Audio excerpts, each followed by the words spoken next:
Hello दोस्तों, आज मैं बताने वाला हूं कि रिग्रेट टिकट कैसे बुक किया जाता है। दोस्तों, ज़्यादातर लोगों को ये लगता है कि अगर टिकट रिग्रेट दिखाई दे रहा है इसका मतलब सारा सीट फुल हो जाता है, सारा टिकट फुल हो जाता है तब रिग्रेट दिखाता है। तो ऐसा नहीं है। रिग्रेट हो या फिर वेटिंग हो, सीट खाली रहने के बाद भी रिग्रेट आ जाता है और वेटिंग भी आ जाता है। तो चलिए आज आपको लाइव दिखाऊंगा कि रिग्रेट टिकट को कैसे बुक किया जाता है। एक नहीं दो तरीका बताने वाला हूँ। दो तरीका में से तो आपको कन्फर्म टिकट मिलना ही मिलना है। सबसे पहले यहाँ पे एक एग्जाम्पल आपको बता देता हूं कि यहां से देखिए मैं सर्च किया हूं फ्रॉम में गया और टू में न्यू दिल्ली।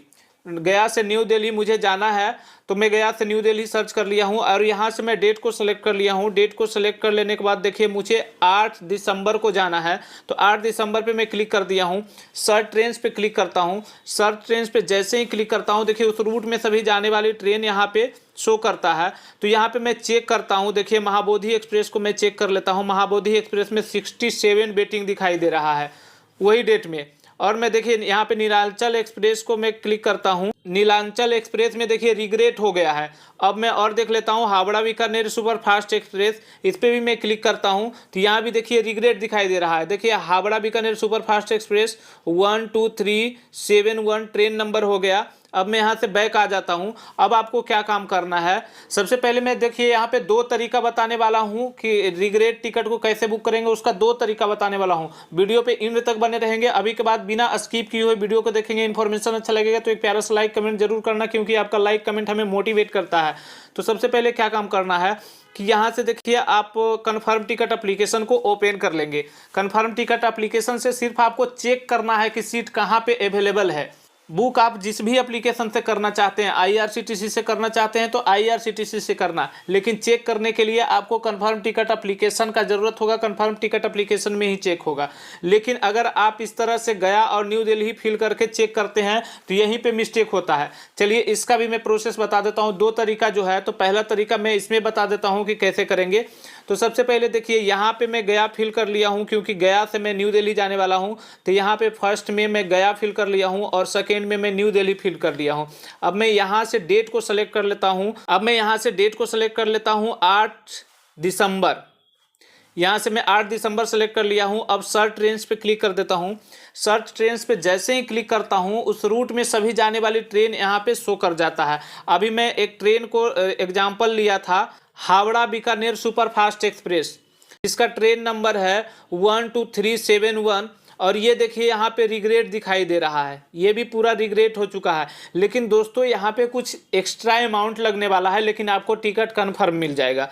अब देखिए 530 रुपया इसका जो है टिकट का किराया है, 530 रुपया। लेकिन आपको 680 रुपया देना पड़ेगा, तब आपका जो है सीट अवेलेबल हो जाएगा, यानी कि कन्फर्म सीट मिल जाएगा। अब ये कन्फर्म सीट कैसे मिलेगा, तो सबसे पहले देखिए जस्ट नीचे यहाँ पे जो अल्टरनेट सीट लिखा हुआ है यहाँ पे क्लिक करना है। यहाँ पे आप जैसे ही क्लिक करेंगे तो यहाँ पे देखिए साफ साफ लिखा है same train confirm alternate option Monday को 8 दिसंबर को 12371 Howrah Bikaner super fast express. अब ये क्या कह रहा है, बुक फ्रॉम आसनसोल जंक्शन और बुक अप टू चूरू, यानी कि आपको आसनसोल से चूरू के लिए बुक करना है। लेकिन आपको बोर्डिंग स्टेशन जो है वो गया देना है, और जो आपका डी बोर्डिंग स्टेशन है जहां आप उतरेंगे वो दिल्ली कैंट में उतरना है। दिल्ली कैंट में उतरना है और बोर्डिंग गया देना है। दोस्तों ये जरूरी है, बोर्डिंग स्टेशन आपका बहुत जरूरी है। बोर्डिंग स्टेशन आप नहीं देंगे तो आपका टिकट ऑटोमेटिक कैंसिल हो जाएगा। तो देखिए यहाँ पे क्या होगा कि आप अगर जो इस टिकट को बुक करते हैं तो RAC 62, यानी कि आपको RAC में बुक हो जाएगा।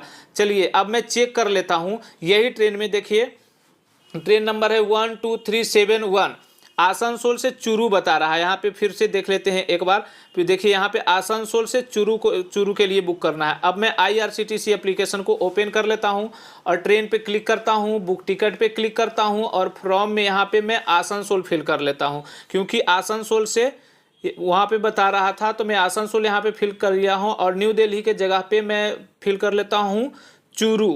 यहाँ पे देखिए मैं चूरू फिल कर लिया हूँ और यहाँ से मैं डेट को सिलेक्ट कर लेता हूँ 8 दिसंबर को। एक ही डेट को मैं एग्जांपल ले रहा हूँ, 8 दिसंबर को। सर्च ट्रेन पे मैं क्लिक करता हूँ। यहाँ पे देखिए हावड़ा बीकानेर सुपरफास्ट एक्सप्रेस निकल के आ गया। स्लीपर पे क्लिक करता हूँ। स्लीपर पे क्लिक कर देने के बाद देखिए अभी RAC में बुक होगा। अगर आप इसको बुक करेंगे तो देखिए पैसेंजर डिटेल्स पे क्लिक करेंगे। पैसेंजर डिटेल्स पे क्लिक कर देने के बाद यहाँ से पैसेंजर को ऐड कर लेंगे और पैसेंजर ऐड कर लेने के बाद सबसे इम्पोर्टेंट चीज़ अभी देखिए change boarding station. Boarding station में आसनसोल दिखा रहा है। अगर आसनसोल आप रहने देंगे तो आपका टिकट ऑटोमेटिक कैंसिल हो जाएगा, इसलिए यहाँ पे क्लिक करके और आप गया से यात्रा करने वाले हैं तो आप यहाँ पे गया सेलेक्ट कर लेंगे। गया सेलेक्ट करना मोस्ट इंपॉर्टेंट है। तो गया सेलेक्ट कर लेने के बाद रिव्यू जर्नी डिटेल्स पे क्लिक करेंगे। रिव्यू जर्नी डिटेल्स पे क्लिक करके और इस टिकट को आप बुक कर लेंगे। चलिए अब मैं दूसरा तरीका बताने वाला हूँ कि दूसरा तरीका से आप कैसे करेंगे। तो दोस्तों दूसरा तरीका से बुक करने के लिए फिर से कन्फर्म टिकट एप्लीकेशन पे ही आपको चेक करना पड़ेगा। लेकिन पिछले बार जो है यहाँ पे हम लोग गया फिल किए थे फ्रॉम में और टू में न्यू दिल्ली फिल करके और यहाँ से डेट सेलेक्ट करके और सर्च पे क्लिक कर दिए थे। इस बार ऐसे नहीं करना है, यहाँ से सर्च नहीं करना है, क्योंकि ये तरीका तो मैं जान गया हूँ। अब क्या काम करना है तो इसको स्क्रॉल डाउन करना है। स्क्रॉल डाउन कर लेने के बाद अल्टरनेट ट्रेन प्लस ट्रेन पे क्लिक कर देना है। यहाँ पे क्लिक करना है, यहाँ पे क्लिक करना है। यहाँ पे जैसे ही क्लिक करेंगे देखिए कुछ इस तरह का इंटरफेस निकल के आ जाएगा। और इस बार जो है यहाँ पे फ्रॉम स्टेशन यानी कि गया से न्यू दिल्ली जाना है तो यहाँ पे गया फिल करेंगे और यहाँ पे न्यू दिल्ली फिल करेंगे और यहाँ से डेट सेलेक्ट करेंगे और यहाँ सर्च पे क्लिक करेंगे। तो फाइनली दोस्तों यहाँ पे देखिए मैं गया को फिल कर लिया हूँ, यहाँ पे न्यू दिल्ली फिल कर लिया हूँ और यहाँ से मैं डेट को सिलेक्ट कर लिया हूँ 8 दिसंबर। अब मैं सर्च पे क्लिक कर देता हूँ। सर्च पे जैसे ही मैं क्लिक करता हूँ थोड़ा सा वेट करना पड़ेगा आपको, क्योंकि ये पूरा सर्च करता है ट्रेन को फाइंड आउट करके और आउटपुट देता है, डिस्प्ले करता है। तो थोड़ा सा आपको वेट कर लेना पड़ेगा। यहाँ पे 15 सेकेंड 20 सेकेंड का टाइम भी लग सकता है।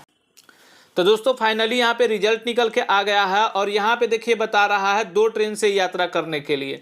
तो 2 ट्रेन से यात्रा कर रहा है। तो पहला ट्रेन में देखिए 67 वेटिंग है, दूसरा ट्रेन में 14 वेटिंग है। तो चलिए और स्क्रॉल डाउन करते हैं। स्क्रॉल डाउन करने के बाद देखिए यहाँ पे अवेलेबल 259 सीट अवेलेबल है और यहाँ पे देखिए वेटिंग लिस्ट 9 है। तो दोस्तों यहाँ पे देखिए 2 ट्रेन से यात्रा करने के लिए बोल रहा है। एक ट्रेन में तो अवेलेबल सीट है 259, दूसरा ट्रेन में 9 वेटिंग है, यानी 9 वेटिंग है तो आपका वेटिंग कन्फर्म हो ही जाएगा, क्योंकि ज़्यादा वेटिंग नहीं है। अब देखिए यहाँ पे मैं बता दे रहा हूँ कि इसका कहना है कि आप पहला ट्रेन में जो टिकट बुक करेंगे वो गया से दीनदयाल उपाध्याय तक बुक करेंगे, यानी गया टू दीनदयाल उपाध्याय। तो गया टू दीनदयाल उपाध्याय में बुद्ध पूर्णिमा एक्सप्रेस में टिकट बुक करेंगे और ये आपको स्लीपर का बता रहा है। बुद्ध पूर्णिमा एक्सप्रेस में टिकट बुक करेंगे और दूसरा टिकट जो बुक होगा वो दीनदयाल उपाध्याय से दिल्ली के लिए बुक होगा। तो दीनदयाल उपाध्याय से दिल्ली के लिए जो बुक होगा वो नेताजी एक्सप्रेस में बुक होगा। तो अब देखिए यहाँ पे जो दोनों का बीच का गैपिंग है, यानी कि आपको गया से 2:05 में खुलती है और 5:25 में सुबह में आप पंडित दीनदयाल उपाध्याय पहुंचा देती है। अब देखिए पंडित दीनदयाल उपाध्याय से सुबह 8:15 में खुलती है, यानी कि 2 घंटा 50 मिनट का दोनों का बीच का गैपिंग है। 2 घंटा 50 मिनट आपको वहाँ पे वेट करना पड़ेगा और 8:15 में खुल के और शाम को 8:55 में दिल्ली पहुँचा रही है। तो आप इस तरह से बुक कर सकते हैं। चलिए अब इसको भी चेक कर लेते हैं। देखिए बुद्ध पूर्णिमा में क्या है, गया से दीनदयाल उपाध्याय और दीनदयाल उपाध्याय से दिल्ली के लिए नेताजी एक्सप्रेस में। तो उसको भी मैं फाइनली चेक करके देख लेता हूँ। यहाँ पे देखिए मेरे को गया फिल करना है, यहाँ से देखिए गया फिल कर लेना है। गया फिल कर लिया हूँ और 2 में यहाँ पे देखिए DDU फिल करना है, दीनदयाल उपाध्याय। तो दीनदयाल उपाध्याय फिल कर लिया हूँ। फिल कर लेने के बाद यहाँ से डेट सेलेक्ट कर लेना है, वही 8 दिसंबर को। ओके पे क्लिक करना है, सर्च ट्रेन पे क्लिक कर देना है। सर्च ट्रेन पे जैसे ही क्लिक करेंगे अब देखिए कौन सा ट्रेन में वहाँ पे हम लोग देखे थे। देखिए हम लोग बुद्ध पूर्णिमा एक्सप्रेस में देखे थे। बुद्ध पूर्णिमा एक्सप्रेस निकल के आ गया है। अब रिफ्रेश पे क्लिक करते हैं। तो रिफ्रेश पे जैसे ही क्लिक करते हैं, क्लिक करने के बाद देखिए 258 सीट यहाँ पे अवेलेबल दिखाई दे रहा है, यानी कि आप इसको बुक कर सकते हैं। यहाँ पे बोर्डिंग चेंज करने का कोई जगह नहीं है, कोई मतलब नहीं है, कुछ चेंज करने का मतलब नहीं है, डायरेक्ट आप टिकट बुक करेंगे। अब देखिए थोड़ा सा बैक हो जाता हूँ। बैक हो जाने के बाद अब DDU से बुक करना है दिल्ली के लिए। दिल्ली के लिए बुक करना है। अब वही डेट को हम लोग को सेलेक्ट करना है। यहाँ से वही मैं 8 तारीख को ही सिलेक्ट कर लेता हूँ। 8 तारीख को सिलेक्ट कर लेने के बाद ओके पे क्लिक करता हूँ। सर्च ट्रेन पे क्लिक करता हूँ। सर्च ट्रेन पे देखिए ये किस ट्रेन में बता रहा था, नेताजी एक्सप्रेस में, नेताजी एक्सप्रेस पे मैं क्लिक करता हूँ। नेताजी एक्सप्रेस पे क्लिक कर देने के बाद देखिए दोस्तों यहाँ पे 9 वेटिंग बताया, एक वेटिंग बढ़ गया है, तो 9 वेटिंग बता रहा है। अब इसको बुक कर लेंगे इस तरह से पैसेंजर डिटेल्स पे क्लिक करके, और इसको भी आप कंफर्म बुक कर लेंगे। दोस्तों इन्फॉर्मेशन अच्छा लगा तो एक प्यारा सा लाइक कमेंट जरूर करना।